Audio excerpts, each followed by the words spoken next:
Chapter 19 of Beren and Lúthien. Among the tales of sorrow and the ruin that come down to us from the darkness of those days, there are yet some in which amid weeping there is a joy, and under the shadow of death light that endures. And of these histories most fair still in the ears of the elves in the tale of Beren and Lúthien. Of their lives was made the Lay of Lúthien. Lay of Lúthien, just terms of boats that involve all the tale of Beren and Lúthien. Release from bondage, which is the longest save one of the songs concerning the word of old. But here is told in few words and without song. It has been told that Beren would not forsake Dorthonion, and there Morgoth pursued him to his death, until at last there remained to him only 12 companions. Now the forest of Dorthonion rose southward into the mountainous moors, and in the east of those highlands there lay a lake. Silmarillion, with wild heaths about it, and all the land was pathless and untamed. Untamed means without care or even without any tending. For even in the days of the long peace, none had dwelt there, but the waters of Silmarillion were held in reverence, for they were clear and blue by day, and by night were a mirror for the stars. And it was said that Melian herself had hollowed that water in the days of old. Thither Beren and his outlaws withdrew, and there made their lair. And Morgoth could not discover it, but the rumor of the deeds of Beren and his companions went far and wide, and Morgoth commanded Sauron to find them and destroy them. Now among the companions of Beren was Gorlim, son of Angrym. His wife was named Eilionil, and their love was great, ere evil befell. But Gorlim, returning from the war upon the marches, found his house plundered and forsaken, and his wife gone. Plundered means working or broken, and forsaken means abandoned.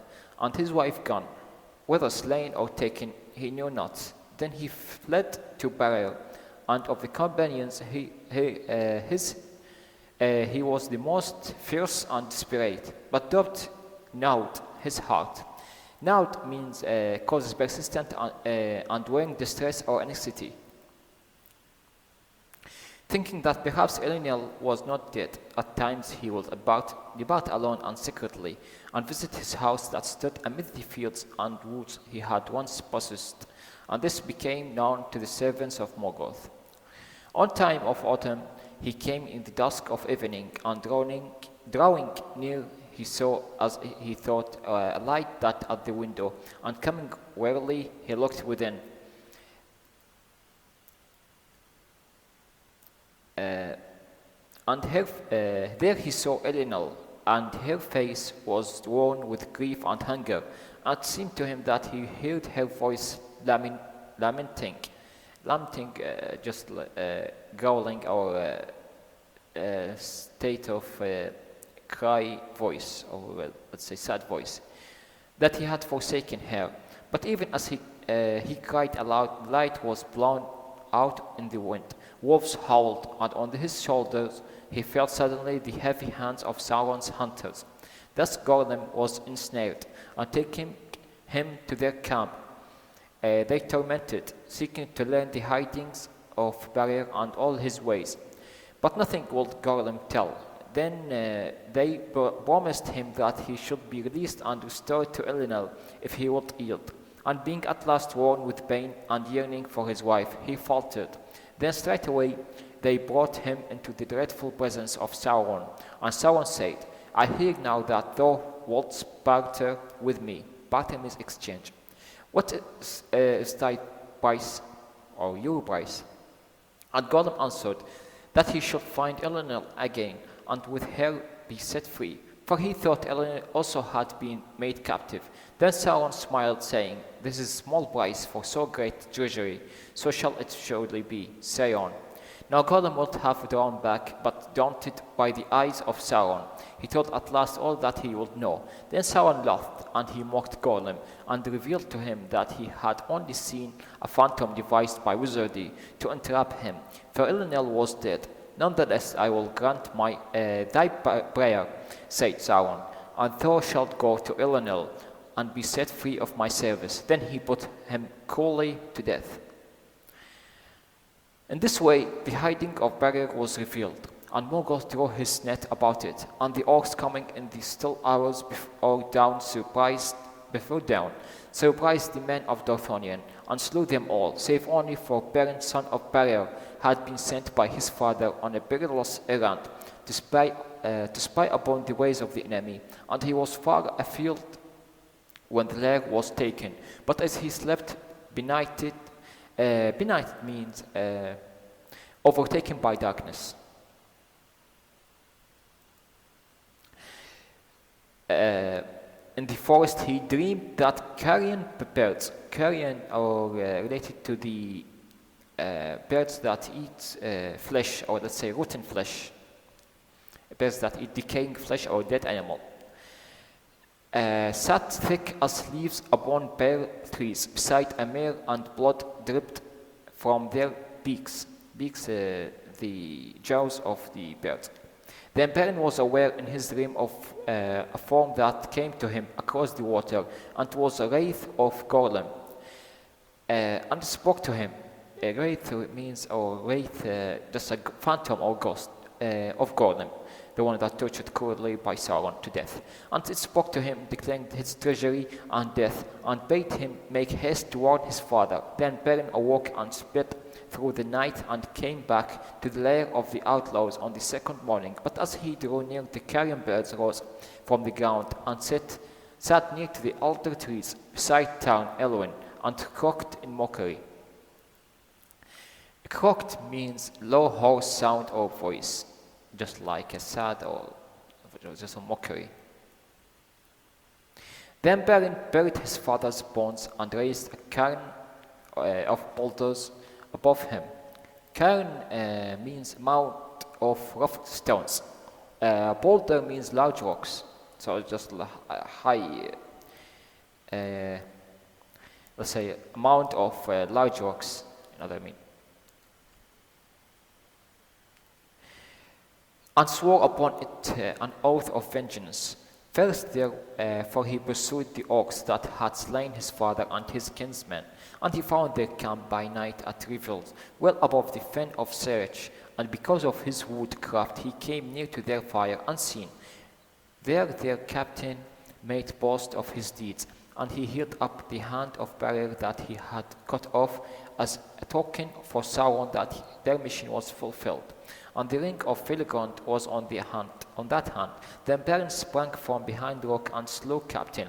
Taking the hand and the ring, he escaped, being defended by the fate, for the orcs were dismayed, and their arrows wild. Thereafter, for 4 years more, Beren wandered still upon Dorthonion, a solitary outlaw. Solitary means single. But he became the friend of birds and beasts, and they aided him and did not betray him. And from that time forth he ate no flesh nor slew any living thing that was not in the service of Morgoth. He did not fear death, but only captivity, and being bold and desperate, he escaped both death and bonds. And the deeds of the lonely daring that he achieved were noised abroad throughout Beleriand, and the tale of them came abroad even into Doriath. At length Morgoth set a price upon his head, no less than the price upon the head of Fingon, High King of the Noldor, but the orcs fled rather at the rumor of his approach than sought him out. Therefore an army was sent against him under the command of Sauron, and Sauron brought werewolves just like wolves, but with a body of human and face of wolf. Fell beasts inhabited by dreadful spirits that he had imprisoned in their bodies. All that land was now become filled with evil, and all clean things were departing from it. And Beren was pressed so hard that at last he was forced to flee from Dorthonion. In time of winter and snow he forsook the land and grave of his father, and climbing into the high land of Doriath, there it was put into his heart that he would go down into a hidden kingdom, where no mortal foot should have trodden. Terrible was his southward journey. Sheer were the precipices of arid Gorgoroth, and beneath their feet were shadows that were laid before the rising of the moon. Beyond lay the wilderness of Dungortheb, where the sorcery of Sauron and the power of Beleriand came together, and horror and madness walked. There spiders of the fell race of Ungoliant abode. Fell means violent or ferocious, spinning their unseen webs in which all living things were snared, and monsters wandered that there that were born in the long dark before the sun, hunting silently with many eyes. No food for elves or men was there in that hunted land, but death only. The journey is not accounted least among the great deeds of Beren, but he spoke out of it no one after, lest he means afraid that horror returned to his mind, and none know how he found a way, and so came by paths that no man nor elf else had ever dared to tread to that borders of Doriath, and he passed through the mazes that Melian wove about the kingdom of Thingol, even as she had foretold, for a great doom lay upon him. It's told in the Lay of Lúthien that Beren came stumbling into Doriath, grey and bowed. Bowed means just like curving his back. As with many years of the woe, so great had been the torment of the road, but wandering in the summer in the woods of Neldoreth, he came upon Lúthien, daughter of Thingol and Melian, at a time of evening under moonrise, as she danced upon the unfading grass in the glades beside Isgaldwin. Then all memory of his bane departed from him, and he fell into an enchantment, for Lúthien was the most beautiful of all the children of Ilúvatar. Blue was her raiment as the unclouded heaven, but her eyes were grey as the starlit evening. Her mantle was sewn with golden flowers. Sewn means scattered with golden flowers, but her hair was dark as the shadow of twilight, as the light upon the leaves of trees, as the voice of the clear waters, as the stars above the mists of the world. Such was her glory and her loveliness, and in her face was shining light.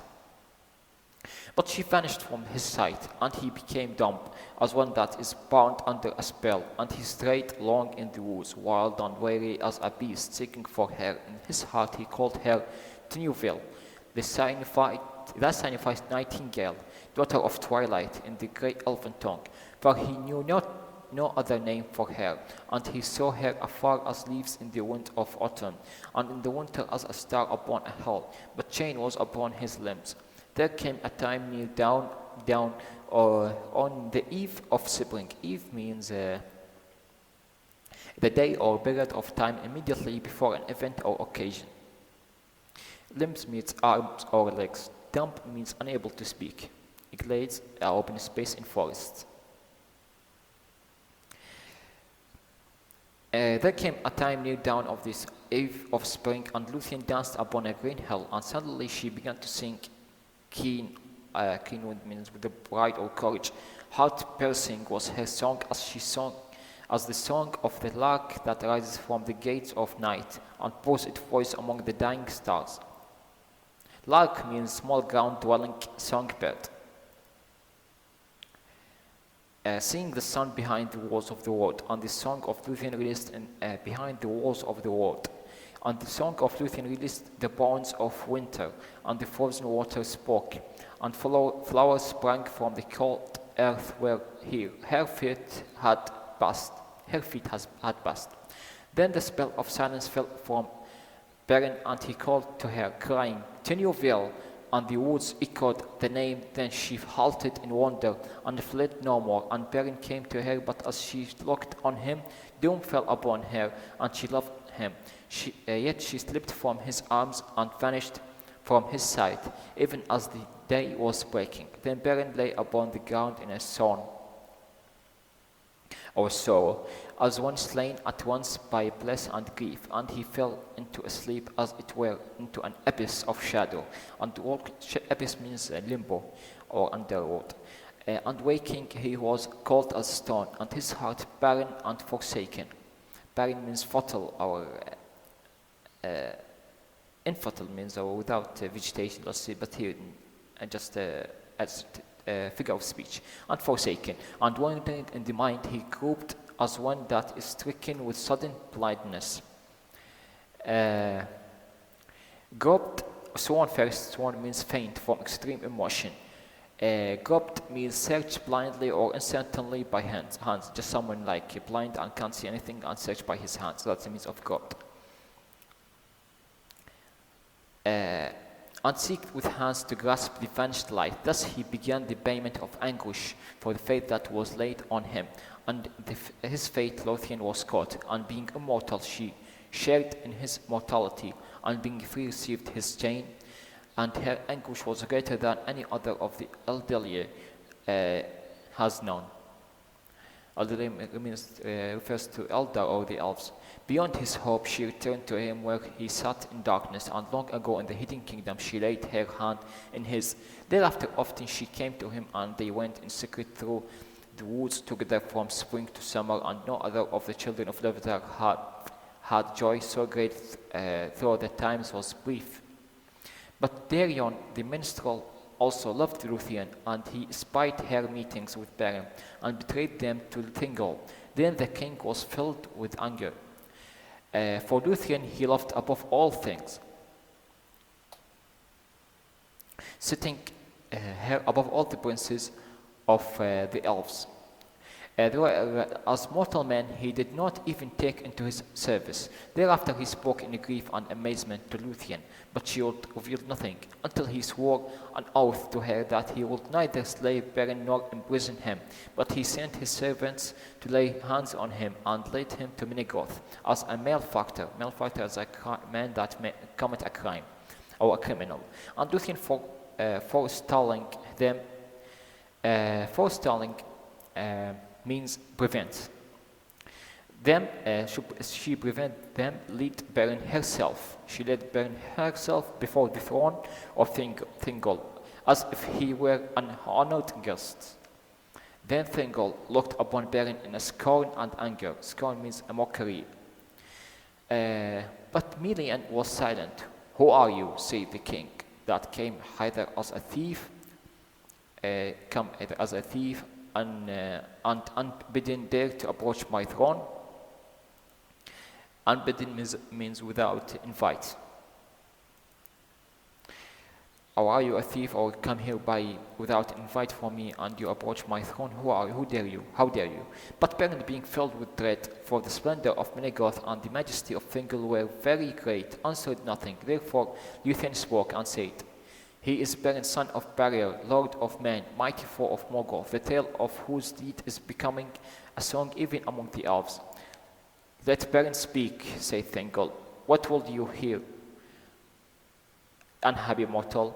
And for what cause have you left your own land to enter this, which is forbidden to such as you? Can you show reason why my power should not be laid on you in heavy punishment for your insolence and folly?" Insolence means arrogance and rude. Then Beren, looking up, beheld the eyes of Lúthien, and his glance went also to the face of Mylian, and it seemed to him that words were put into his mouth. Fear left him, and the pride of the eldest house of men returned to him, and he said, "My fate, O king, led me hither, through perils such as few even of the elves will dare. And here I have found what I sought not indeed, but finding I will possess forever, for it is above all gold and silver, and beyond all jewels, neither rock nor steel, nor the fires of Morgoth, nor all the bars of the elf kingdoms shall keep from me the treasure that I desire. For Lúthien, your daughter, is the fairest of all the children of the Lord." Then silence fell upon the hall, for those that stood there was astounded and afraid, and they thought that Beren would be slain. But Thingol spoke slowly, saying, "Death you have earned with these words, and death you should find suddenly, had I not sworn an oath in haste, of which I repent, means I sworn to Lúthien before that I will not slay him, but now I will repent because I say it in haste, of which I repent. Baseborn mortal. Baseborn means low birth. Low birth means not a high or let's say to the king level. Has baseborn mortal who in the realm of Morgoth has learned to creep in secret as he spies on trolls. It's just like you are a servant of Morgoth learned to creep. Creep means crawl or moving suddenly or slowly in a secret as his spies on trolls. Then Beren answered, death you can give me earned or unearned, but the names I will not take from you of baseborn, nor spy, nor thrall, by the ring of Felagund that he gave to Beren my father on the battlefield of the north. My house has not earned such names from any elf, be he king or not. His words were proud, and all eyes looked upon the ring, for he held it now aloft. Aloft means higher. He held the ring aloft at a high level, and the green jewels gleamed that the Noldor had devised in Valinor, for this ring was like to twin serpents. Serpents means snake, both snakes, whose eyes were emeralds, a type of stone or costly stone or expensive stone. Sorry, and their heads met beneath a crown of golden flowers that he one upheld and the other devoured eating. That was the badge of Finarfin and his house. Then Melian learned to Thingol side, and in a whispered counsel bade him forego his wraith. For not by you, means you will not have the death by you. Someone will kill him later, maybe. She said, shall Beren be slain, and far and free does his fate let him in the end. Yet its wound was yours. Take heed. Take heed means perceive or take awareness with yourself, or start thinking with yourself before saying. But Thingol looked in silence upon Lúthien, and he thought in his heart, unhappy man, children of little lords, and the brave king, shall such as these lay hands on you, and you yet live? Then breaking the silence he said, I see the ring, son of Barrier, and I perceive that you are proud, and deem yourself mighty, but a father's deed, even had his service been rendered to me, avail not to win, daughter of Thingol and Melian. See now, I too desire a treasure that is withheld. That means here, withheld, upheld means left, withheld means refused to give. For rock and steel and the fires of Morgoth keep the jewel. Here means that I will let you marry my daughter, even if you are just a single mortal man, in case if you could give me a treasure that I will tell you. For rock and steel and the fires of Morgoth keep that jewel that I will boast against all the powers of the elf kingdoms. Yet I hear you say that bonds such as these do not daunt you. Go your way, therefore. Bring to me in your hand a silmaril for Morgoth's crown, and then if she will, Lúthien may set her hands in yours. Then you shall have my jewel, and though the fate of Arda lie within the silmarils, yet you shall hold my generous, so my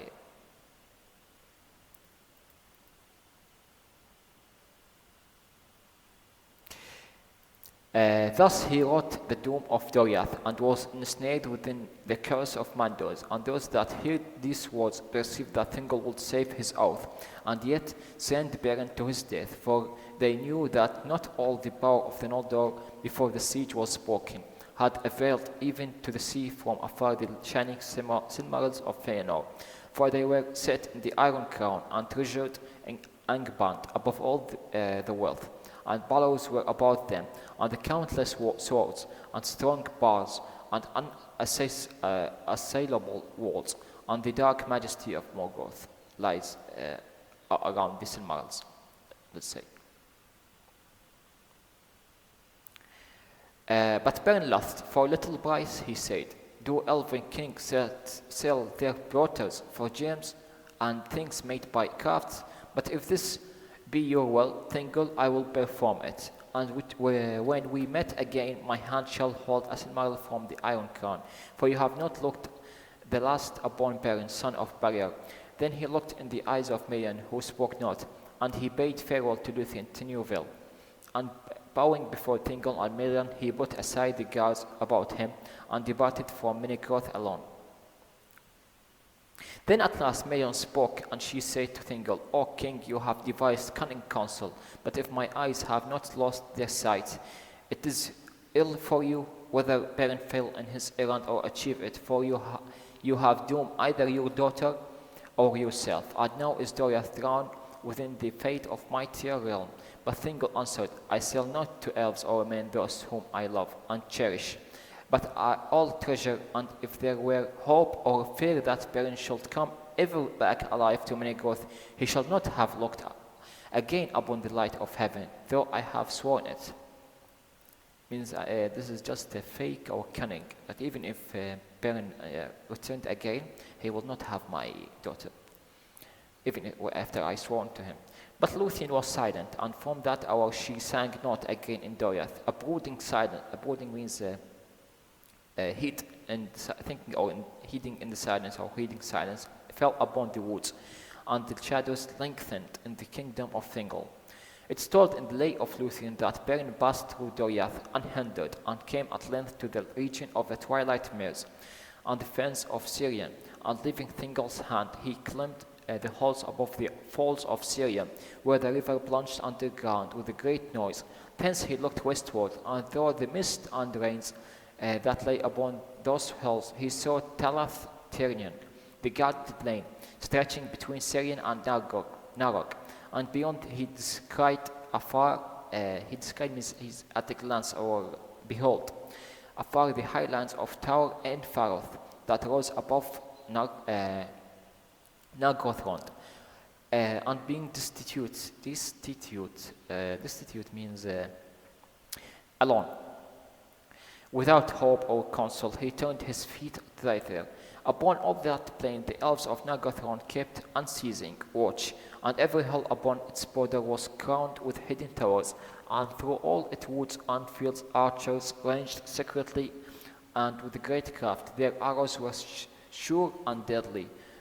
Sure means for surely it will hit anything, for accuracy and precise. And nothing crept there against their will. Crept here means crawl or occur against their will. Therefore, ere Beren had come far upon his road, they were aware of him, and his death was nigh. But now, knowing his danger, he held ever aloft the ring of Felagund. Means that rangers were aware of him and were about to kill him, but Beren knew that and this danger. He held what? Aloft the ring of Felagund, raising the ring of Felagund. And though he saw no living things, because of the stealth of the hunters, or the hiding of the hunters, he felt that he was watched, and cried often aloud, I am Beren, son of Barrier, friend of Felagund, take me to the king.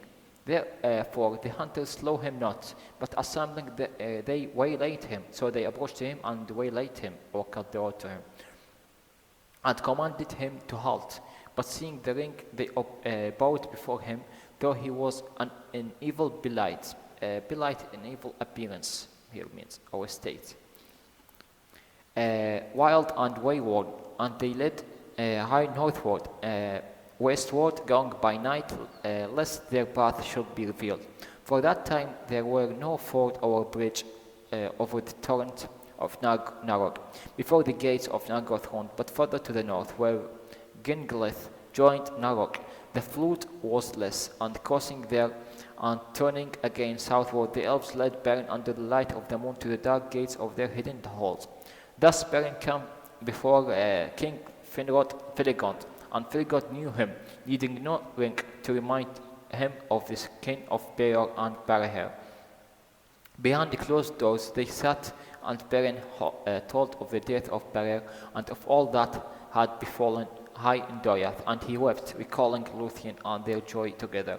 But Beleriand hid his tail in wonder and disquiet, and he knew that the oath that he had sworn was come upon him for his death, as long before he had foretold to Galadriel. He spoke then to Beren in heaviness of heart. It is plain that Thingol desires your death, but it seems that the dwarf goes beyond his purpose, and that the oath of Valinor is again at work. For the Silmarils are cursed with an oath of hatred, and he that even names them in desire moves a great power from slumber. Slumber from means sleeping, maybe. Yes, sleep. And the sons of Valinor will lay all the elf kings in ruin rather than suffer any other than themselves to win or possess all Silmaril. For the earth drives them, and now Kilogram and Carafin are dwelling in my halls. And though I, Finarfin's son, I am king, they have won a stronger bow in the realm, and led many of their own people. They have shown friendship to me in every need, but I fear that they will show neither love nor mercy to you. For your quest be told, yet my own oath holds, and thus we are all ensnared. Then King Felagund spoke before his people, recalling the deeds of Beren and his vow, and he declared that it was laid upon him to aid the son of Beren in his needs, and he sought the help of chieftains. Then Kilogram arose amid the throng, the crowds of people, and drawing his sword, he cried, "Be he friend or foe, whether demon or of Morgoth or elf or child of man, or any other living thing in Arda, neither law nor love nor leech of hell nor might of the Valar nor any bow of wizardry shall defend him from the pursuing hate of Valinor's son. If he take or find a Silmaril and keep it, for the Silmarils were alone claim until the world's end." We claim for the ends of the world. Many other words he spoke as a portent, as were long before in Tyrion the words of his father that first inflamed the Noldor to rebellion.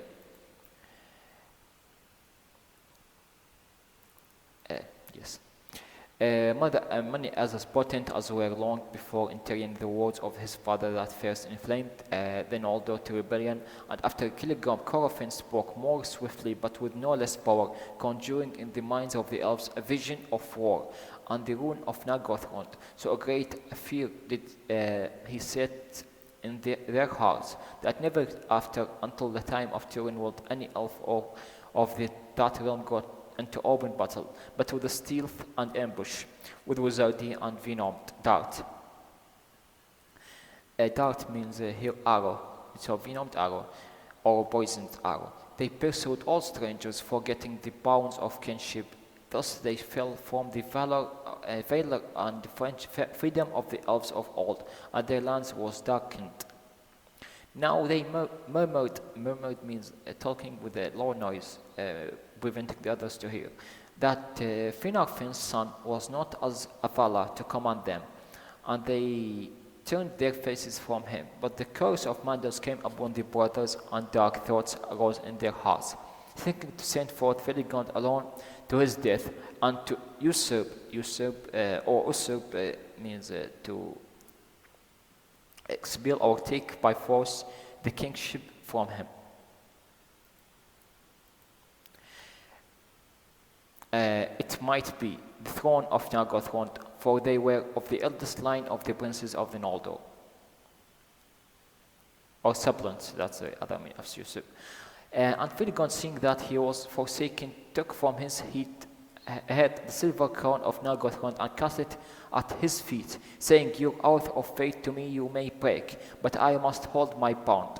Yet if there be anyone whom the shadow of out curse has not yet fallen, I shall find at least a few to follow me, and shall not go hence as a beggar." As a beggar means as a homeless or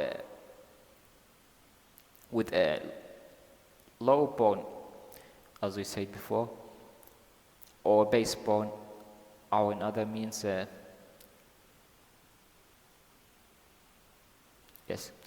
as a beggar or the homeless that is thrust from the gates.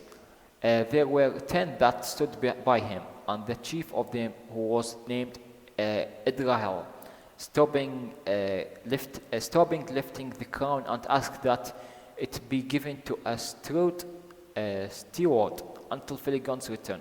Steward means as assistants of the king, that taking or representative of the king, that taking the king throne until the king come again or return again. For you remain my king on theirs, he said, whatever betide, whatever lays or the consequence or the correction. Then Filigond gave the crown of Nargothrond to Ardorith, his brother, to govern in his stead. And Killigorm and Corfin said nothing, but they smiled and went from the halls. On an evening of autumn, Filigond and Beren set out from Nargothrond with their 10 companions, and they journeyed beside North to his source in the falls of Evren. Beneath the shadowy mountains, they came upon a company of orcs, and slew them all in their camp by night. And they took their gear and their weapons. By the arts of Filigond, their own forms and faces were changed into the likeness of orcs, and this disguised. They came far upon their northward, so they took their gear and weapons and armor, so they look like orcs. So they were disguised the other orcs. And ventured into the western pass between Ered Withen and the highland of Tower and Fawn.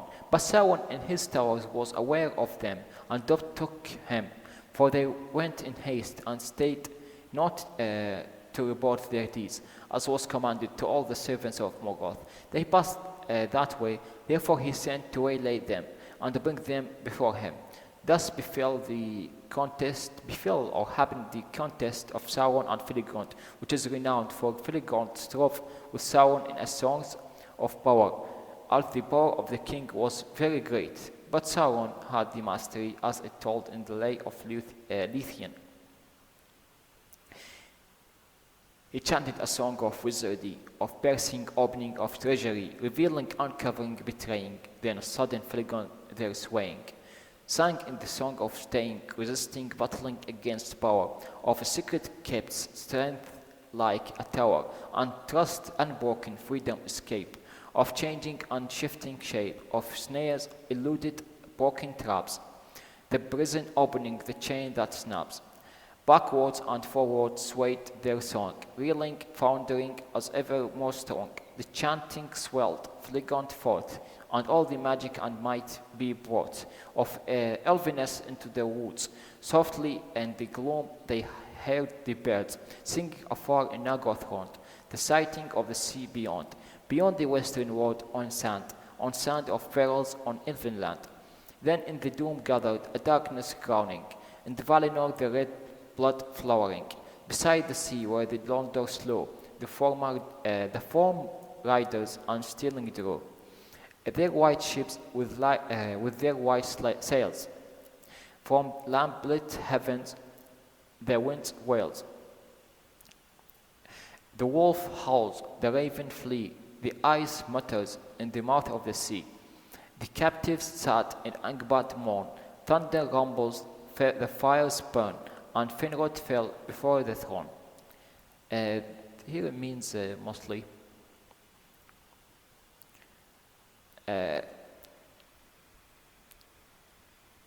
reeling means lose a balance and like dancing. Foundering, swaying. Mutters, say something in a low or barely audible voice. Rumbles, continuous. Rent, cortex. I had notes most. Then Sauron stripped from the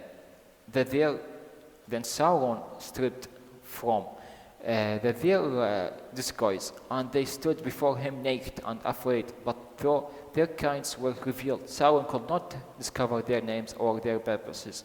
He cast them therefore into a deep pit, dark and silent, and threatened to slay them cruel, unless one would betray the truth to him. From time to time they saw two eyes kindled in the dark, and a werewolf devoured one of them, of the companions, but none betrayed their lord. In that time when Sauron cast Beren in the pit, a weight of horror came upon Lúthien's heart, and going to Melian for counsel, she learned that Beren lay in the dungeons of Dol and Gawroth without hope of rescue. Then Lúthien, perceiving that no help would come from any other on earth, resolving means decided to fly from Doriath, and came herself to him. But she sought the eye of Darion, and he betrayed her purpose because he would not deprive Lúthien of the lights of heaven, lest she fail and fade, and yet would restrain her.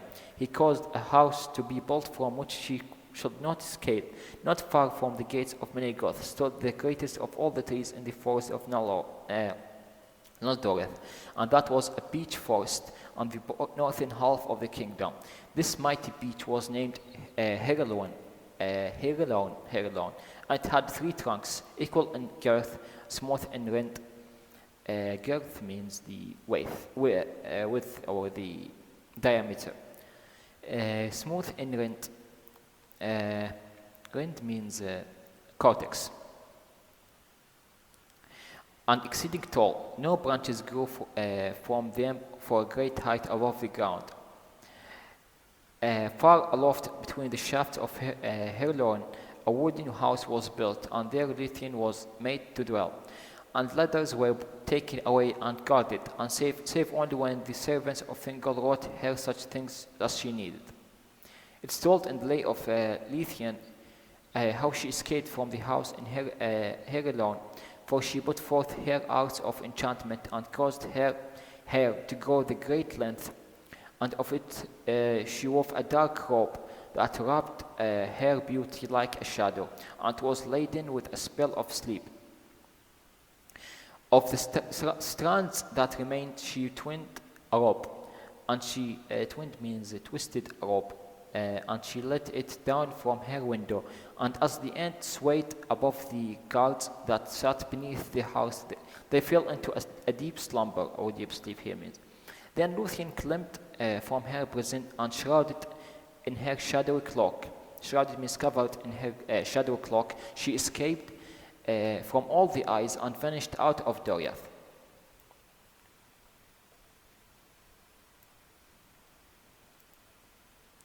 It chanced that Killegorm and Corofin went out on a hunt through the guarded plain, and this is they did because Sauron, being filled with suspicion, sent forth many wolves into the Elflands. Therefore they took their hounds and brought forth, and they thought that ere they returned they might also hear tidings concerning King Felagorn.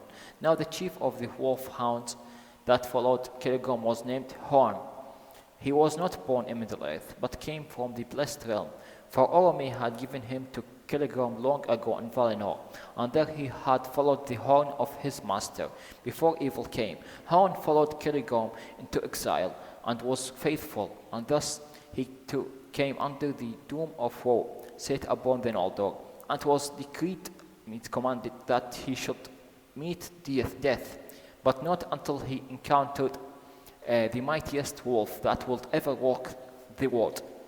Hound it was that found Lúthien flying like a shadow, so bright by the daylight under the trees. When Killegorm and Corfin rested a while near to the western eaves of Doriath, eaves means road in forest, for nothing could escape the sight and sense of Horn, or smell of Horn, nor could any enchantment stay him, and he slept not, neither by night nor day. He brought her to Killegorm, and Lúthien, learning that he was a prince of Noldor and a foe of Morgoth, was glad, and she declared herself, casting aside her cloak. So great was her sudden beauty, revealed beneath the sun, that Killegorm became enamored of her, but he spoke her fair, and promised that she would find in her need if she returned with him. Now to Nargothrond, by no sign did he reveal that he knew already of Beren and the quest of which she told, nor that it was a matter which touched him near. Thus they broke off the hunt and returned to Nargothrond, and Lúthien was betrayed, for they held her fast and took away her cloak, and she was not permitted to pass the gates or to speak with any save the brothers, Celegom and Corofin. For now, believing that Beren and Felagund was prisoners beyond hope of aid, they purposed to let the king perish and to keep Lúthien, and forced Thingol to give her the mightiest of princes of the Noldor. And they did not purpose to seek the Silmarils by the craft or war, or to suffer any others to do so, until they had all the might of the elf kingdoms under their hand. Odorith had no power to withstand him. For this weight the hearts of the people of Nargothrond, and Celegom sent messengers Odorith that hailed as a king lieutenant or king. As we say before, steward after Felagund, had no power to withstand them, for they swayed the hearts of the people of Nargothrond, and Celegom sent messengers to Thingol arguing his matter or estate. But Horn the Hound was true of heart, and the love of Lúthien had fallen upon him in the first hour of their meeting, and he grieved at her captivity. Therefore he came often to her chamber, and at night he lay before her door, for he felt that evil had come to Nargothrond. Lúthien spoke often to Horn in her loneliness, telling of Beren, who was the friend of all birds and beasts that did not serve Morgoth. At Horn understood all that was said, for he comprehended that speech of all things was with voice. But it was permitted to him thrice only ere his death to speak with words. Thrice means 3 times only to speak until his death. Now Horn devised a plan for the aid of Lúthien, and coming at time of night he brought her cloak, and for the first time he spoke, giving her counsel. Then he led her by secret ways out of Nargothrond, and they fled north together, and he humbled his bride and suffered her to ride upon him. In the fashion of steed. Fashion of steed as a horse that stand or sitting above him, the Lúthien. Even as the orcs did at times upon great wolves, as the orcs also did forming a steed or sitting on a wolf just like horse. Thus they made a great speed, for Horn was swift and tireless. In the midst of Sauron, Beren and Felagund lay, and all their companions were now dead. But Sauron purposed to keep Felagund to the last, for he perceived that he was a Noldor of a great might and wisdom, and he deemed that in him lay the secret of their errand. But when the wolf came for Beren, Felagund put forth all his power and burst his bounds, and he wrestled with the werewolf, and slew it with his hand and teeth. Yet he himself was wounded to the death. Then he spoke to Beren, saying, I go now to my long rest in the timeless halls, beyond the seas and the mountains of Aman.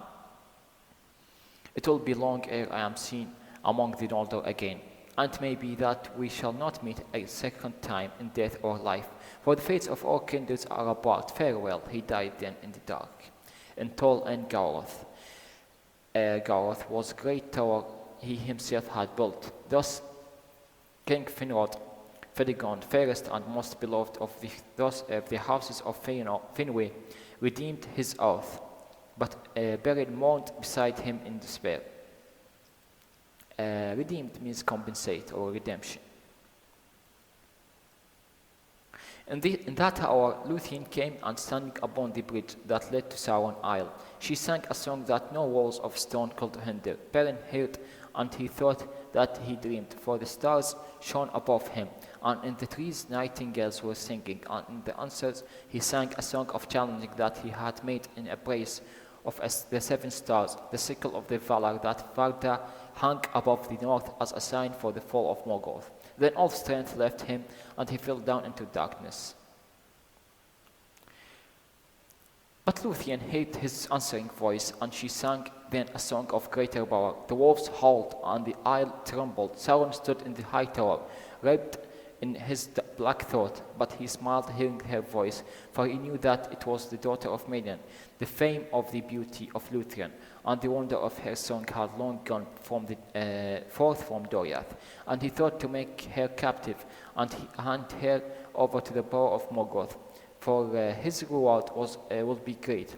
Therefore he sent a wolf to the bridge, but Huarn slew it silently. Still Sauron sent others one by one, and one by one Huarn took them by the throat and slew them. Then Sauron sent Draughlon, a dread beast, old and evil lord, and sire of the werewolves of Angband.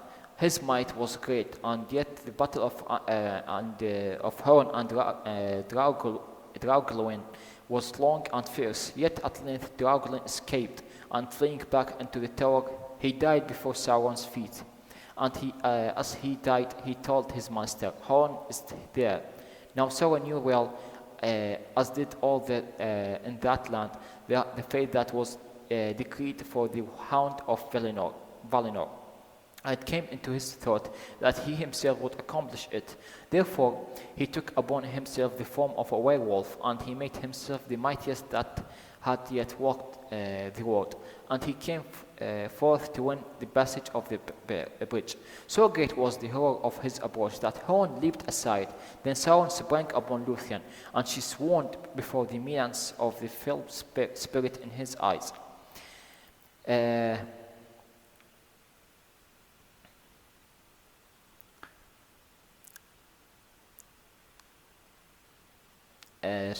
Leapt aside, and swooned means faint before the menace or the evil of this fell spirit in his eyes and the foul vapor of his breath. But even as he came falling, she cast a fold of her dark cloak before his eyes, and he stumbled. Stumbled means affected for a short time, almost fell or lose balance. For a fleeting drowsiness came upon him. Fleeting means a short drowsiness or a sleep come upon him. Then Huarn sprang. Therefore there befell the battle of Huarn and Wolf Sauron, and horse and baying echoed, the voice of dog, for example, or barking, while the howl of the hound, while the howl sung the voice of wolf. In the halls, and the watchers of the walls of Ered withering across the valley heard it afar and were dismayed. But nor wizardry nor spell, neither fang nor venom, venom or poison, nor devil's art nor peace strength could overthrow Huarn without forsaking his body utterly. Ere his full spirit left its dark house, Lúthien came to him.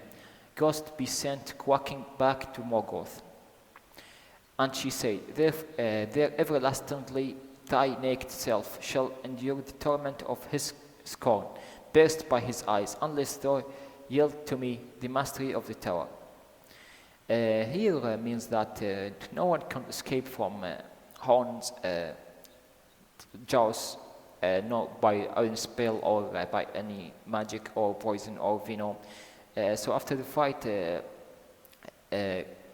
Huarn gripped Sauron's wolf, or as Sauron in appearance of wolf, and Sauron could change his form, another form, and couldn't escape from it until he took a shape of a quacking back, or let's say until his full spirit became a full spirit. Quacking means shake or tremble. Until she said, Lúthien said to Morgoth, to Sauron, that you will be everlastingly forever, be naked self, and endure all by the torment or by the grip of the scorn or by the evil of Huarn, burst by his eyes, unless you yield to me and give me the mastery of this tower. Sauron can't be dead because he's a mire.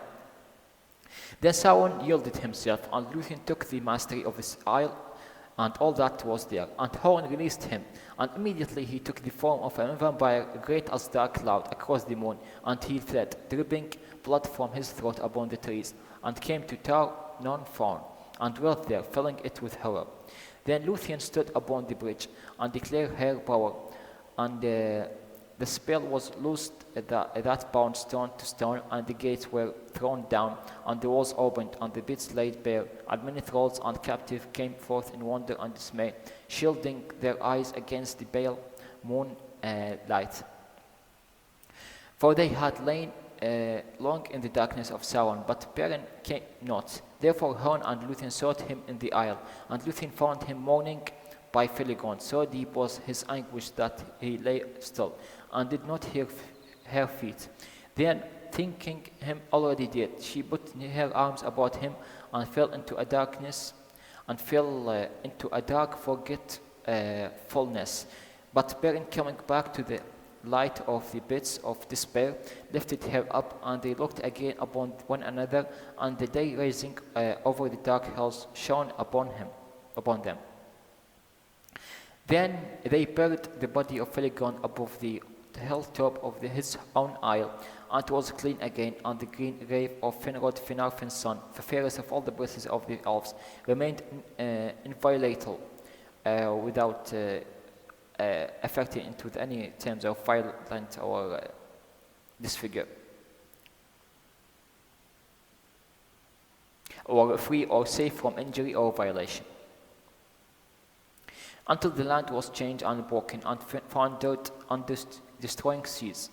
Foundered means sinking and destroying seas. But Finrod walks with Finarfin, his father, beneath the trees in Uldamar. This means that he will return again as the prophecies of the elf, that they will return again. They are immortal, but in a later time. Now Beren and Lúthien, Tinuville, went free again, and together walked through the woods, renewing for a time their journey. And though winter came, it held them not, for flowers lingered. Lingered means flowering or gleaming, where Lúthien went, and the birds sang beneath the snow-clad hills. But Horn, being faithful, went back to Celebrum his master. Yet their love was less than before. Their love means of Horn and Lúthien. There was tumult in Nargothrond, for thither now returned many elves that had been prisoners in the Isle of Sauron, and the clamour arose that no words of Celebrum could still. They lamented bitterly the fall of Felagund, their king, saying that a maiden had dared that which the sons of Valinor had not dared to do. But many perceived that it was treachery rather than fear that had guided Celebrum and Corofin. Therefore, the hearts of the people of Nargothrond were released from their dominion, and turned again to the house of Finarfin, and they obeyed Dorith. But he will not suffer them to slay the brothers, as some desired, for the spilling of kindred blood by kin will bind the queues of Mandos more closely upon them all. Yet neither breed nor rest would be granted to Celebrum and Corofin with his realm. And he swore that there shall be a little love between Nargothrond and the sons of Fëanor thereafter. Let it so be, said Celebrum, and there was a light of menace in his eyes. But Corofin smiled. Then they took horse, and they rode away like fire, to find if they might their kindred in the east. But none would go with them, not even those that were of their own people, for all perceiving that the curse lay heavily upon their brothers, and the evil followed them. In that time, Celebrimbor, the son of Corofin, repudiated deeds. Repudiated means refuse the deeds of his father, and remained in Nargothrond. Yet Horn followed still the horse of Celebrum his master. Northward they rode, for they intended in the haste to pass through Dimbar, and along the north marches over Doriath, seeking the swiftest road to him Ring, where Medeiros their brother dwelt, and they and still they might hope with speed to traverse it, since it lay close to the earth borders, shunning none longer trip and the distant menace of the mountains of terror. Shunning means avoid none longer trip and the distant menace of the mountains of terror. Now it's told that Beren and Lúthien came in their wandered into the forest of Berthol and drew near at last to the borders of Doriath. Then Beren took thoughts of his foe, and against his heart he resolved, when Lúthien was come again with the safety of her own land, to set forth once more. But she was not willing to be parted from him again, saying, "You must choose, Beren, between those two, to relinquish the quest and do oath and seek a life of wandering." Relinquish means give up. So she was Lúthien saying to Beren, "You must choose, Beren, between those two, to relinquish or to give up the quest and your oath and seek a life of wandering upon the face of the earth, or to hold to your word and challenge the bow of darkness upon its throne. But when either road shall I go with you, and our doom shall be alike." Even as they spoke together of these things, walking without heed of aught else, Cilligom and Corvin rode up hastening through the forest, and the brother spied them and knew them from afar. Then Cilligom turned his horse and spurred it upon Beren. Spurred it means turning it, just like turning it toward Beren. That's mean of spurred it. Or other means. Spur means device of a rope to guide horse. That first spur, which is spur means that device of a rope to guide horse lying at his neck. Here means turning the spur aside to turn the horse and increase its speed, purposing to ride him down. But Corvin, swerving, stopped and lifted Lúthien to his saddle, for he was a strong and cunning horseman. Then Beren sprang from before Cilligom, fell upon the speeding horse of Corvin that had passed high, and the leap of Beren is renowned among that passed him. And the leap of Beren is renowned among the men and elves. He took Corvin by the throat from behind and hurled him backward, or means fell him backward, and they fell to the ground together. The horse reared and fell. He reared to its back and fell also. But Lúthien was flung aside and lay upon the grass. Flung aside means threw aside. So as Corvin held Lúthien, Beren sprang from the Cilligom horse to the Corvin horse and held him from back, and the three fall from the horse. Then Beren throttled Corvin. Throttled Corvin means putting his sword or a knife around Corvin's neck. But death was near him, for Cilligom rode upon him with a spear. In that hour Horn forsook the service of Cilligom and sprang upon him, so that his horse swerved aside and would not approach Beren because of the terror of the great hound. Cilligom cursed both the hound and horse, but Horn was unmoved. Then Lúthien rising forbade the slaying of Corvin, but Beren despoiled him of his gear and weapons, and took his knife sheathless by his side. Sheathless means despoiled, stole violently. That's the meaning of despoiled.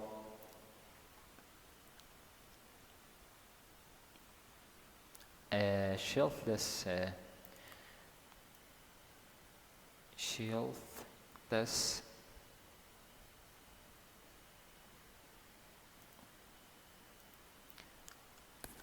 Sheathless. Sheathless means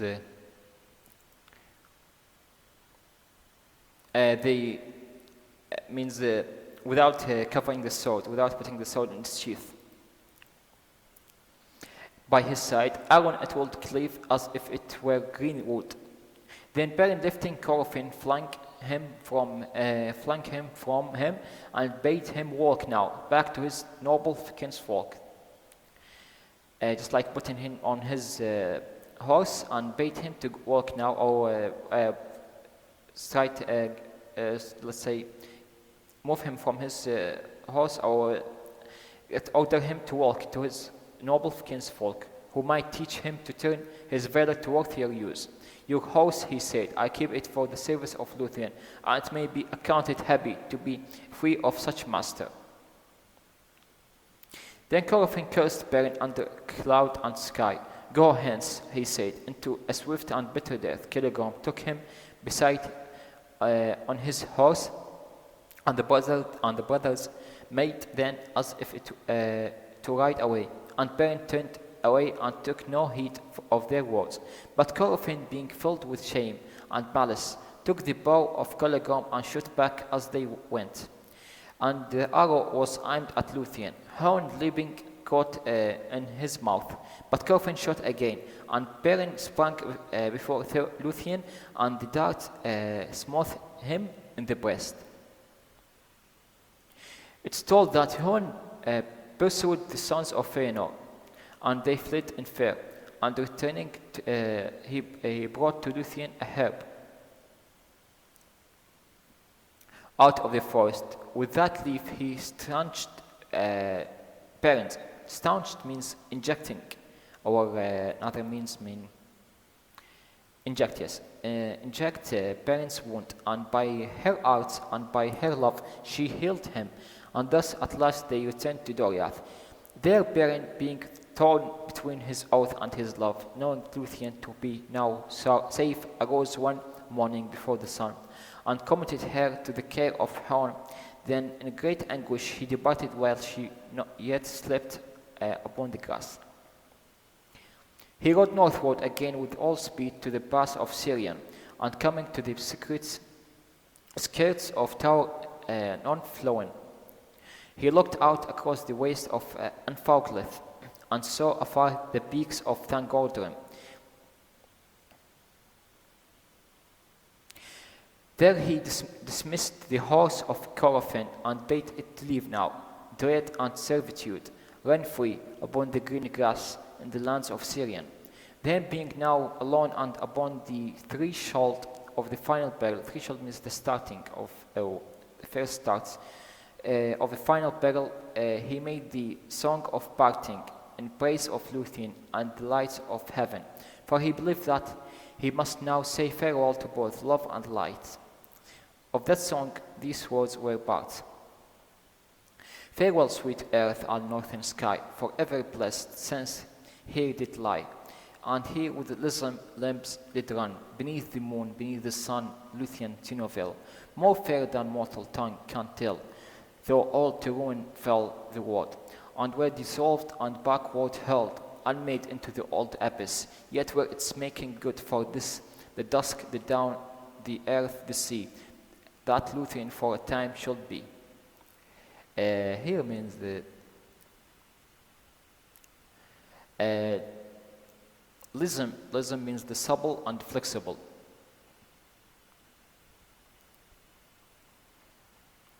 Blessed for a blessed means or gracious.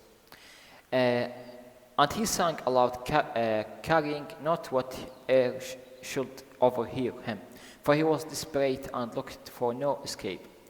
But Lúthien heard the song, and she sang in answer as she came through the woods unlooked for. Unlocked here means unlocked. Didn't take in account.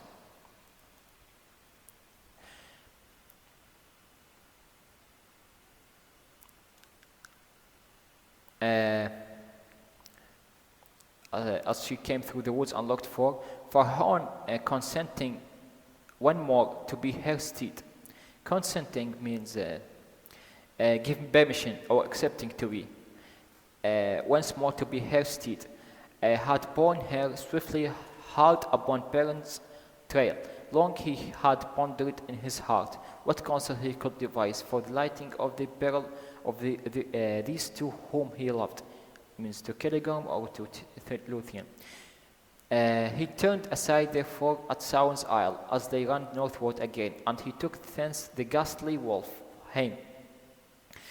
Ghastly terror, the terror or terrified wolf Heim, or wolf appearance of Drauglen, and the path fell of Thoringwithel.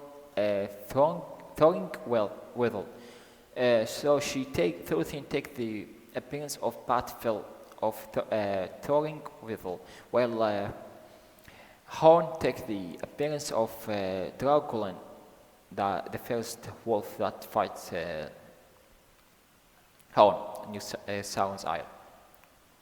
And the Pathfell, she was the messenger of Sauron, and was wont to fly in a vampire form to Angband, and her great fingered wings were barbed at each joint's end with an iron claw. So she took the form of the Pathfell of that Thoringwithel, that's called which is the messengers of Sauron, these paths. And it's like a fly, and just like a vampire, with the fingered wings, just like fingers, and formed within it wings. Every end of the fingers hold or bear the, just like barbed with the iron claw, with the claw. Clad in these dreadful garments, Hound and Lúthien ran through tower and throne, and all things fled before them. Beren, seeing their approach, was dismayed, and he wondered if he had heard the voice of Tinúvel, and he thought it now a phantom for his ensnaring. But they halted and cast aside their disguise, and Lúthien ran towards him. Thus Beren and Lúthien met again between the desert and the woods. For a while he was silent and was glad, but after a space he strove once more to dissuade Lúthien from her journey, to persuade her to leave the journey.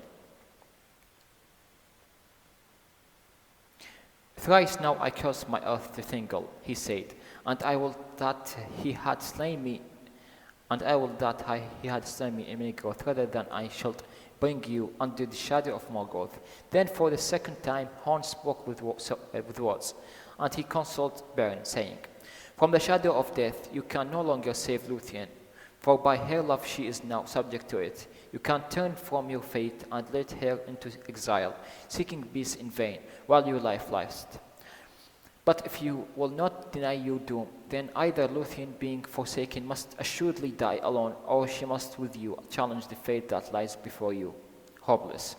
Yet now certain further counsel I cannot give, nor I give further on your road. But my heart forebodes that what you find at the gate I shall myself see.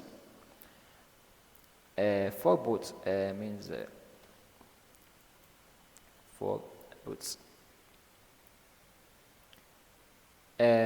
Means I can't warn you because my eyes didn't see what is behind that gate. But my heart forbids that. My heart can't warns that what you want to find at the gate I shall myself see.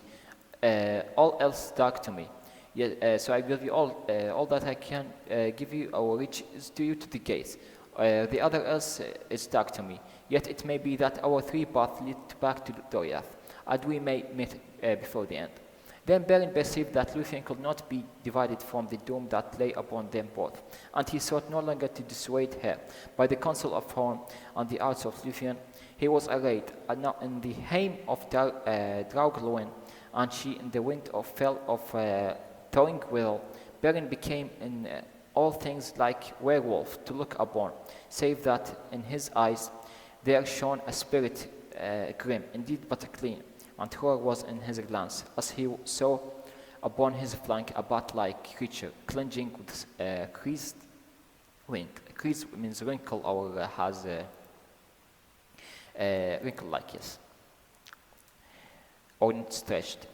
Then, howling under the moon, he leapt down the hill, and the bat wheeled and flittered above him. So they took the shape of Lúthien. Beren takes the shape just like a wolf, while the form of Lúthien was just like it be. Maybe it can't be changed now. Wheeled there and flitted above them means moving around of a bird fly in a wide circle or curve. They passed through all the barrels until they came with the dust of their long and weary road upon them to the dear dale that lay before the gate of Angband. Black chasms opened. Chasms just like a chamber or a pit. Yes.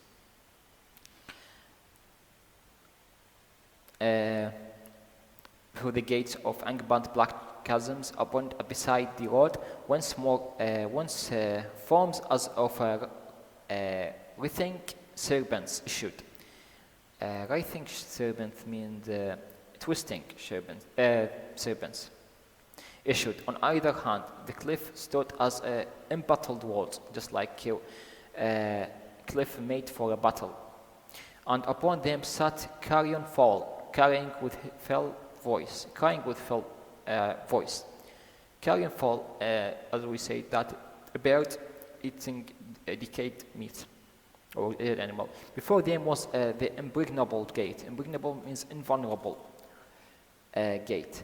And arc and wide and dark at the foot of the mountain. Above it reared 1,000 feet of precipices.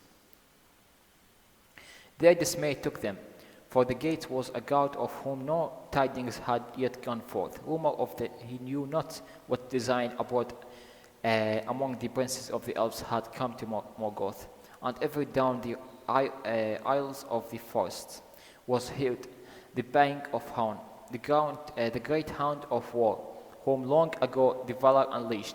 Then Morgoth recalled the doom of hound, and he chose one from among the whelps. Whelps, the hound's baby, or when it's still young, of the race of Draugr, and he fed him with his own hand among living flesh, and put his bow upon him. Swiftly the wolf grew until he could creep into no den. He can't creep or crawl into a den or bit, but lay huge and hungry before the feet of Morgoth. There the fire and anguish of hell entered to him, and he became filled with the devouring spirit, tormented, terrible, and strong. Karkaroth, the red maw,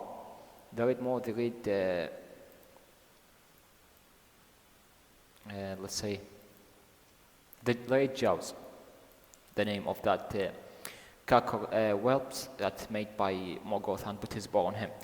The red maw, he is named in the tales of those days, and Fowler, the jaws of Thrist, and Morgoth set him to lie unsleeping before the doors of Angband, lest hound come. Now Karkaroth spied from afar, and he was filled with doubt, for news had long been brought to Angband that Draugr was dead. Therefore when they approached, he denied them entry, and bade them stand, and he drew near with menace, scenting something strange in the air about them.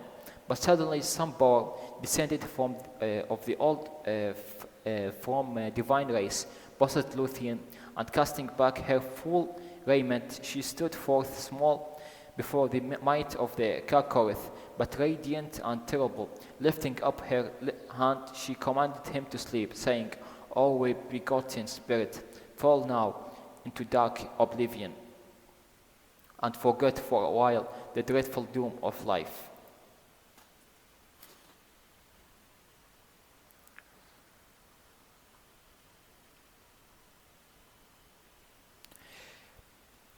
Oblivion, just like the same with the forgetting. Oblivion. Yes. And Karkaroth was filled, as though lightning had smitten him. Filled means it's like being flat on earth, sleeping flat on earth, just like something that struck him, just like lightning that struck him or smitten him. Then Beren and Lúthien went through the gate and down the labyrinthine stairs, and together wrought the greatest deeds that had been dared by elves or men, for they came into the seat of Morgoth in his nethermost hall, that was upheld by horror. It's lit by fire and filled with weapons of death and torment. There Beren slunk in wolf's form beneath his throne. Slunk means first, nethermost means lowest part. Labyrinthine means of network or irregular twisting. Slunk moves smoothly with gliding steps.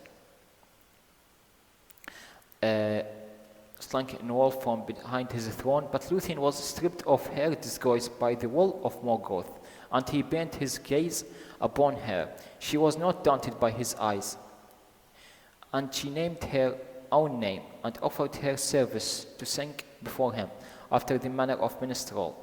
Then Morgoth, looking upon her beauty, conceived in his thought an evil lust, and a design more dark than any that had yet come into his heart since he fled from Valinor. Thus he was beguiled by his own malice. Beguiled means cheated by his own malice. For he watched her, leaving her free for a while, and taking secret pleasure in his thought. Then suddenly she eluded his sight. Avoid means avoid his sight. And out of the shadow began a song of such surpassing loveliness, and of such a blinding power, that he listened perforce. Perforce means forcefully to listen to her. And a blindness came upon him, as his eyes roamed to and from, seeking her. All his court were cast down in slumber or sleep, and all the fires faded and were quenched. But the Silmarils in the crown of Morgoth's head blazed forth suddenly with a radiance of white flame, and the burden of the crown of the burden here means the weight of the crown and of the jewels bowed down his head, and though the words were set upon it, laden with a weight of care, of fear, and of desire, that even the will of Morgoth could not support. Then Lúthien, catching up her winged robe, sprang into the air, and her voice came dropping down like a rain into bowls. Profound and dark. Profound means extremely or exaggerating. She cast her cloak before his eyes and set upon him a dream, dark as the outer void where once he walked alone. Suddenly he fell, means he slept, as a hill sliding in avalanche. Avalanche means as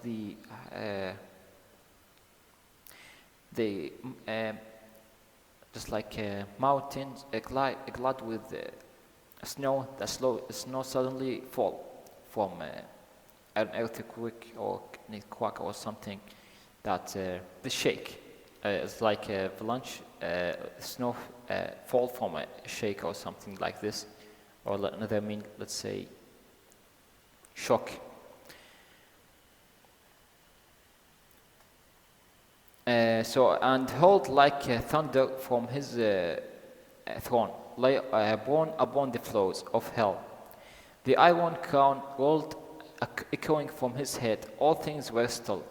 As a dead beast, Beren lay upon the ground, but Lúthien, touching him with her hand, roused him, and he cast aside the wolf flame, and he drew forth the knife angrest, and from the iron claws that he held it, he cut a silmaril.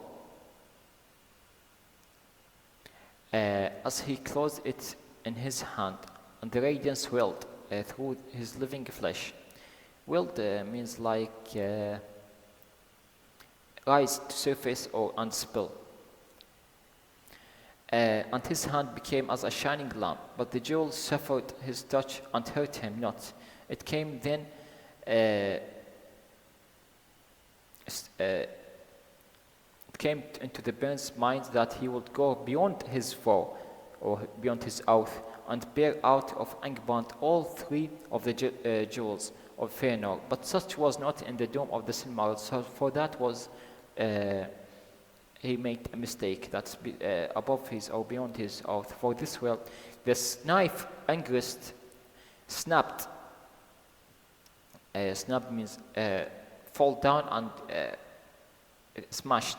And a shard of the blade, a shard means friction of the blade, flying smote the cheek of Morgoth.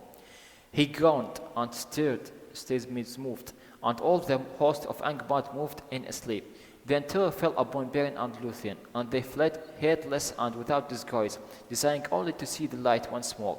They were neither hindered nor persuaded, but the gate was held against their going out. For Carcoth had risen from sleep, and stood now in wraith upon the threshold of Angband. Before they were aware of him, he saw them, and sprang upon them as they ran. Lúthien was bent, and she had not time nor strength to quell the wolf. But Beren strode forth before her, and in his right hand he held aloft the Silmarils. Carcoth halted, and for a moment was afraid. "Get your gun and fly," cried Beren.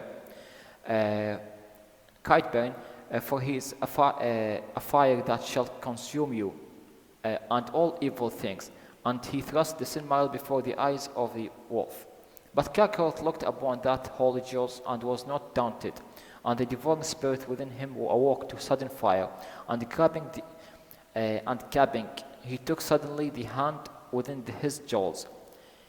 Gabbing means stare.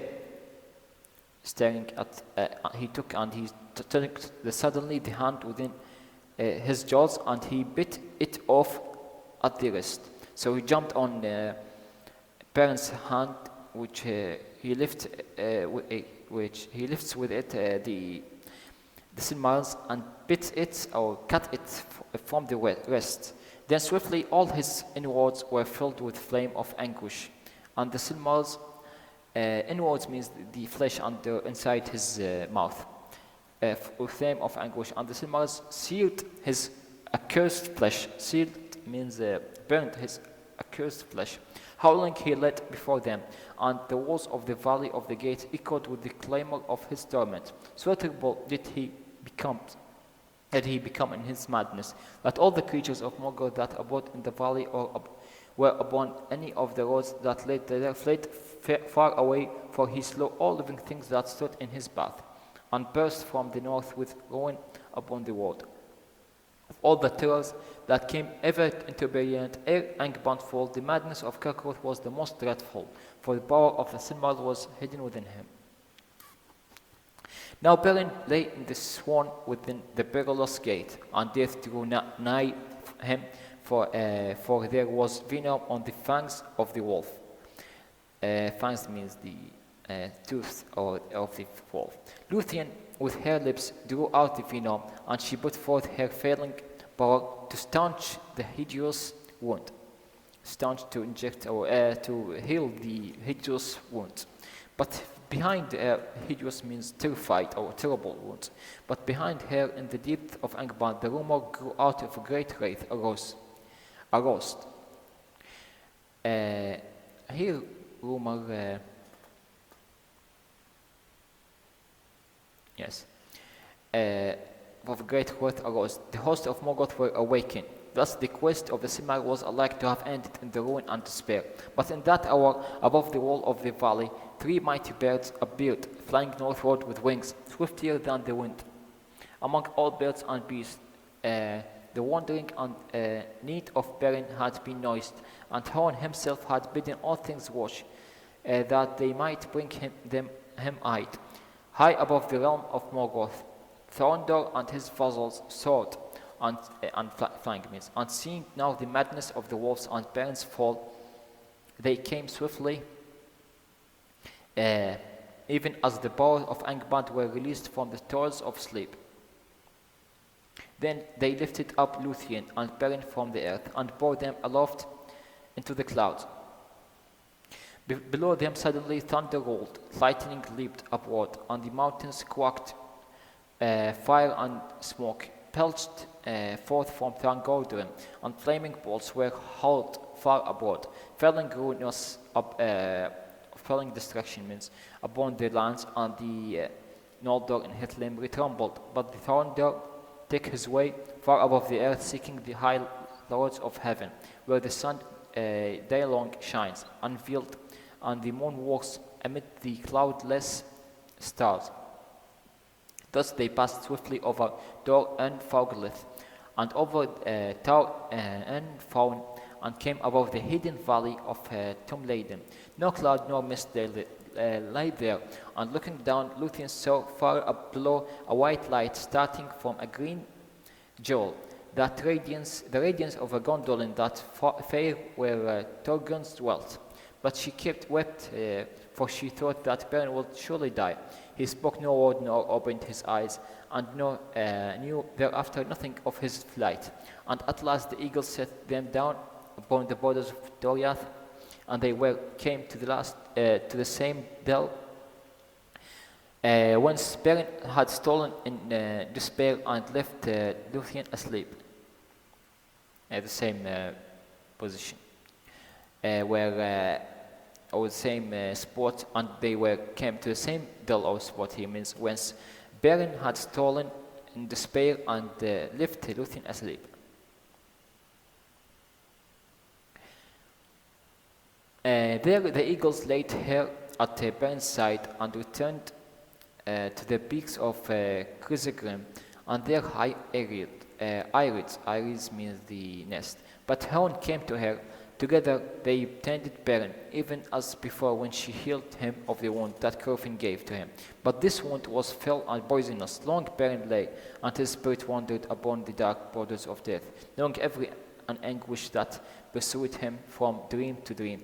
Then suddenly, when her hope was almost spent, he woke again and looked up, seeing leaves against the sky, and he heard beneath the leaves singing soft and slow beside him, Lúthien Tuniville, and it was spring again. Thereafter Beren was named carrion, which is the one-handed, and suffering was graven in his face. But at last he was drawn back to life by the love of Lúthien, and he arose, and together they walked in the woods once more, and they did not hasten from the place, nor it seemed fair to them. Lúthien indeed was willing to wander in the wild without returning, forgetting house and people, all the glory of the elf kingdoms.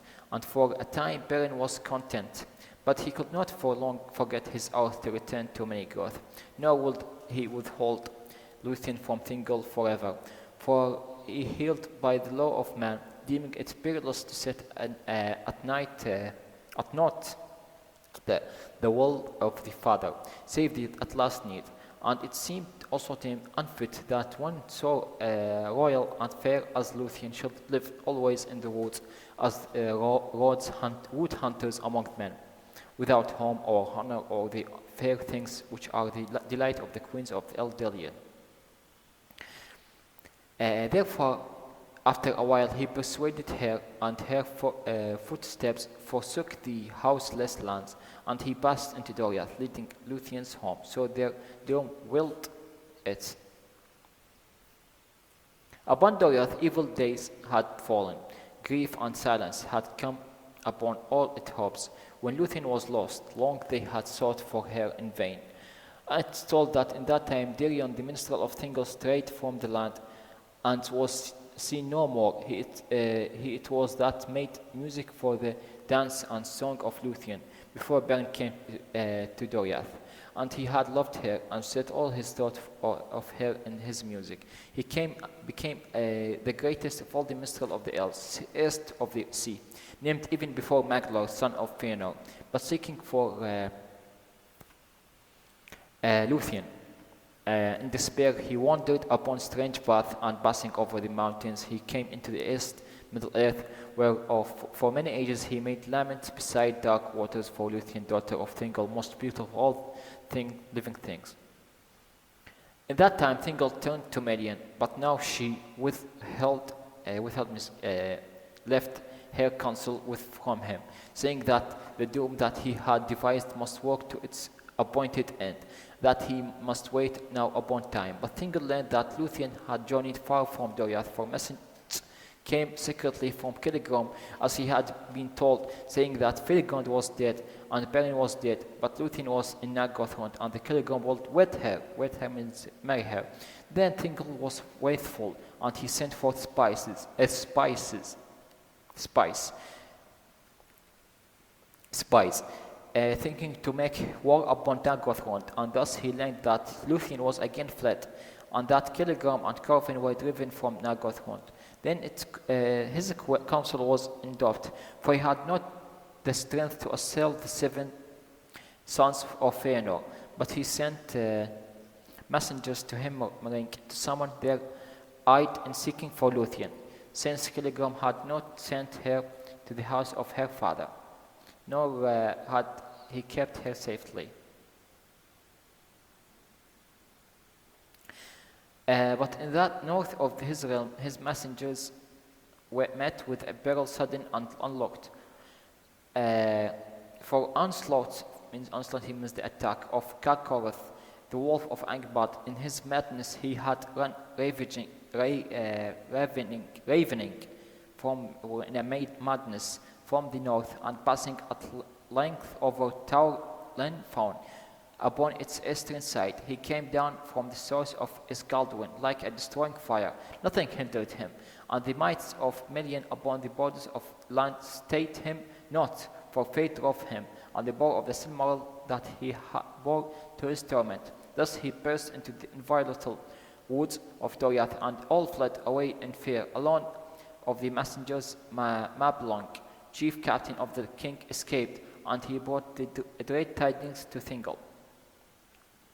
Even in the dark hour, Beren and Lúthien returned, hastening from the west, and the news of their coming went before them like a sound of music borne by the wind into dark houses,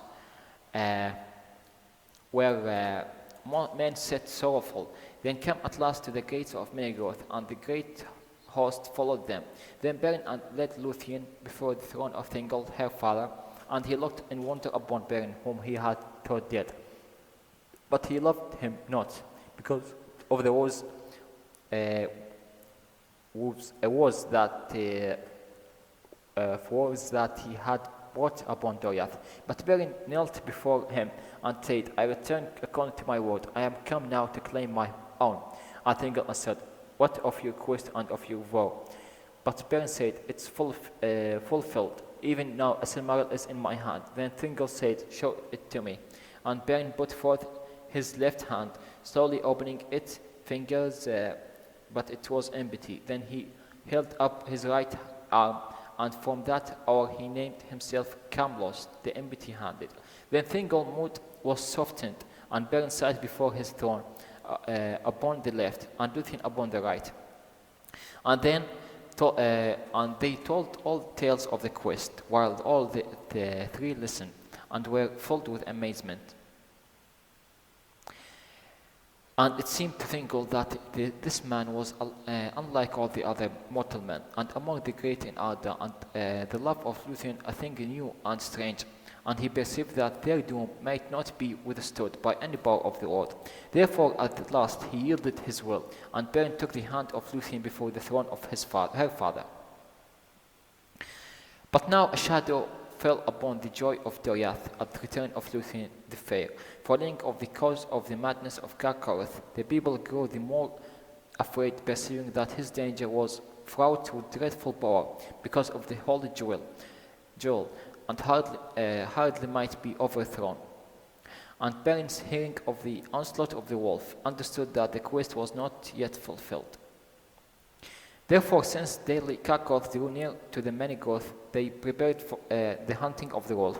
Of all pursuits of beasts were of tales that tell the most perilous to that chase went on the hound of Valinor, and Mablung of the heavy hand, and Peleg strong bow, and Beren Arcamnion, and Thingol king of Doriath. They rode forth in the morning, and they passed over the river Isgaldwin. But Lúthien remained behind at the gates of Minegroth. A dark shadow fell upon her, and seemed to her that the sun had sickened and turned back. The hunters turned east and north, and following the course of the river, they came at last upon Carcorath the wolf in the dark valley. Down the northern side of Scaldwin fell in the torrent over steep falls. At the foot of the falls, Carcorath drank to ease his consuming thirst, and he howled, and thus they were aware of him. But he, espying their approach, rushed not suddenly to attack them. It may be that the evil cunning of his heart awoke, being for a moment eased of his pain by the sweet waters of Isgardwin, and even as they rode towards him, he slunk aside into a deep break. Slunk means moving with a good gliding steps into a deep break, and they there lay hid. But they set a guard about all that place and waited, and the shadow grew long in the forest. Beren stood beside Thingol, and suddenly they were aware that Hon had left their side. Then a great bang awoke in the thickets, for Hon, becoming impatient and desiring to look upon the wolf, had gone in alone to dislodge him. Dislodge means expel or knock away, because maybe this is the wolf that might be as this mightiest wolf walked on the road that will have end to set out to harm. But Carcorath avoided him, and bursting from that thrones leaped suddenly upon Thingol. The thrones.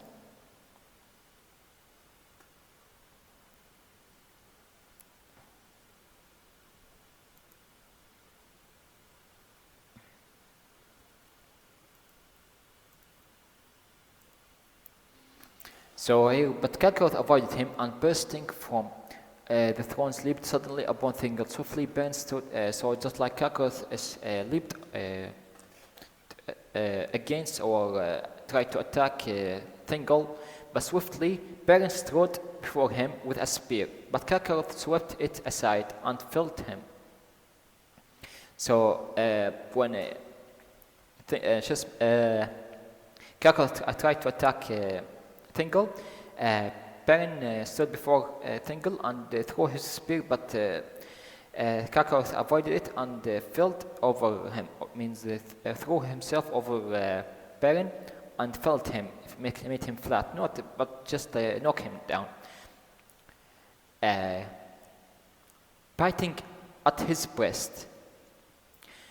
In that moment, Hound leaped from the thickest upon the back of the wolf. Thicket here means the trees and the short, dense group of bushes and trees. And they fell together, fighting bitterly. No battle of wolf and hound has been like to it, for the baying of hound was heard the voices. Heard the voice of horns of Orome and the wraith of the Valar, but the halls of Carcorath was the hate of Morgoth and the malice crueler than teeth of steel, and the rocks were rent by their clamour. Rent means torn by their clamour, and fell from on high and choked the falls of Scaldwin. Means danced and choked the falls of Scaldwin, so there will be no any waterfall. There or block the stream. There they fought to the death, but Thingol gave no heed, for he knelt by Beren, seeing that he was sorely hurt because he was bitten by Carcorath in his breast. Hound at that hour slew Carcorath, but there in that woven woods of Doriath, his own doom long spoken was fulfilled, and he was wounded mortally, and the venom of Morgoth entered into him. Then he came, and failing beside Beren, spoke for the third time with words, and he bade Beren farewell before he died. Beren spoke not, but laid his hand upon the head of the hound, and so they departed. say they about it. And Beleriand came hastening to the king's aid. But when they looked upon that was done, they cut aside their spears and wept. Then Malbonk took a knife and ripped up the belly of the wolf, and within he was well nigh all consumed as with fire. But the hand of Beren that held the jewels was yet uncorrupt. But when Mablung reached forth to touch it, the hand was no more, and the Silmarillion lay there unveiled, and the light of it filled the shadow of the forest all about them. Then quickly and in fear Mablung took it and set it in Beren's living hand, and Beren was aroused by the touch of the Silmarillion and held it aloft and bade Thingol receive it. Now the quest achieved. Now is the quest achieved, he said, and my doom full wrought, and he spoke no more. They bore back Beren, Camlost, son of Barter, upon a pair of branches. Pair means coffin that has two branches, with Hound, the wolf hound, at his side, and night fell ere they returned to Menegroth.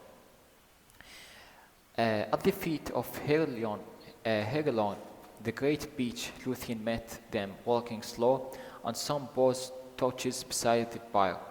There she set her arms about Beren, and kissed him, bidding him await her beyond the western sea. And he looked upon her eyes ere the spirit left him. But the starlight was quenched, and darkness had fallen even upon Lúthien to Newville. Thus ended the quest of the Silmaril, but the lay of Lúthien, released from bondage, does not end. For the spirit of Beren, at the her bidding, tarried walking in the halls of Mandos, unwilling to leave the world, until Lúthien came to say her last farewell upon the dim shores of the outer sea, whence men that die set out never to return. But the spirit of Lúthien fell down into darkness, and at last it fled, and her body lay like a flower that is suddenly cut off and lies for a while unwithered on the grass. Then a winter, as it were, our whole age of mortal men. Hoar means grayish white, or let's say the white hair with age, just like become old. When someone become old, his hair become white. Fell upon Thingol. But Lúthien came to the halls of Mandos, where all the appointed places of Eldilia, beyond the mansions of the west, upon the confines of the world. There those that wait sit in the shadow of their thoughts. But her beauty was more than their beauty, and her sorrow deeper than their sorrow. And she knelt before Mandos and sang to him. The song of Lúthien before Mandos was the song most fair that ever in the words was woven, and the song most sorrowful that ever in the world shall ever hear. Unchanged, imperishable, it is sung still in Valinor beyond the hearing of the word, and the listening of the Valar grieved, for Lúthien wove two themes of words, of the sorrow of the elder and the grief of man, of the two kindreds that were made by Lúvatar to dwell in Arda, the kingdom of earth, amid the innumerable stars. And as she knelt before him, her tears fell upon his feet like a rain upon stones. And Mandos was moved to pity, who never before was so moved, nor has been since.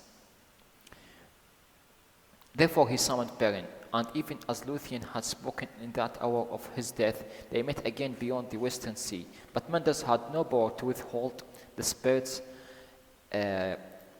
of men that were dead within the confines of the world, after their time of waiting. Nor could he change the fates of the children of Lúvatar.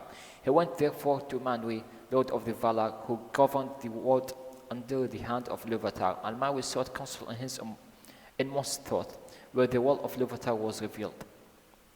These were the choices that he gave to Lúthien. Because of her labors and her sorrow, she should be released from Mandos and go to Valimar, there to dwell until the world's ends among the Valar, forgetting all the griefs that her life had known. There Beren could not come, for it was not permitted to the Valar to withhold death from her, which is the gift of Ilúvatar to man. But the other choice was that she might return to Middle-earth and take with her Beren, there to dwell again, but without certitude of life or certain of life or joy. Then she would become mortal and subject to a second death, even as he, and ere long she will leave the world forever, and her beauty become only a memory in a song.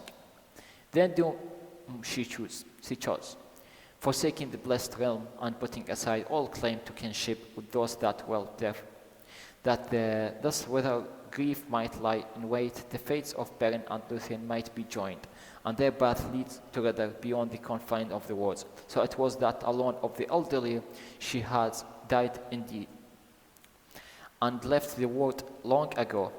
Yet in her choice the two kindreds have been joined, and she is the forerunner of many in whom the elders see yet. Forerunner means the first sibling, or the first one, or to make a deed or something, or to bring